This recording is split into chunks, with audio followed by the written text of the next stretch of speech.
The Bill and Melinda Gates Foundation yesterday announced that they're refocusing their efforts within K-12 education.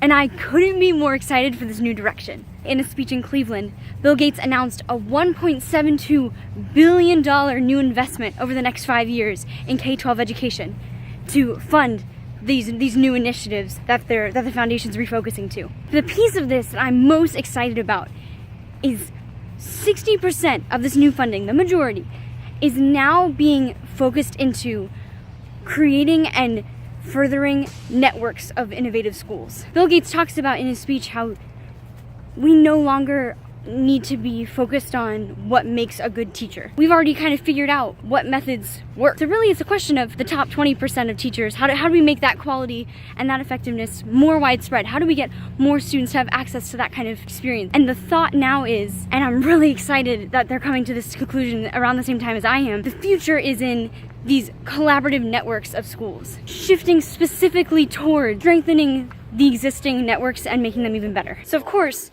the first thing that I think of is the New Tech Network. It's a network of mostly high schools, but they have some middle and elementary schools that do project-based learning. They have over 200 schools in the US and Australia now. I went to one in Australia last summer. They have really done a great job at establishing some sort of common language across PBL teachers in schools, which is really important because as PBL teachers try to talk back and forth about their best practices and their challenges, if we're not all using similar language or even similar research to back our theories and our pedagogies, that collaboration is not nearly as fruitful. I think that these networks have so much potential, right? I was amazed when I saw the teachers from Spain and Cameroon and Latin America meeting up with the teachers in Australia and just having a mind meld. They shared common goals, but they all had different insights from their own cultural context. That's really, really been beneficial to the schools that I've visited that take part in those networks. Pedagogical innovation is no longer coming from the centralized authority of the state government or even the Department of Education at the federal level. Instead, it's coming from teachers in schools banding together and saying, we've really had fun experimenting with this, we've had great success, let's see if we can work together and build on it more. And so it's a beautiful parallel because student-centered learning, like project-based learning, empowers students.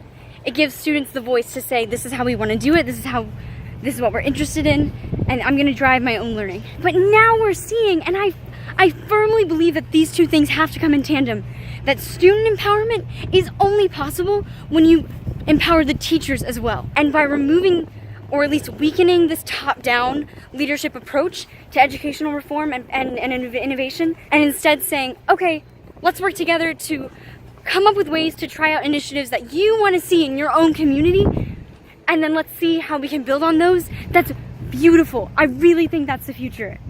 And so I'm so excited that this foundation has publicly and explicitly recognized that.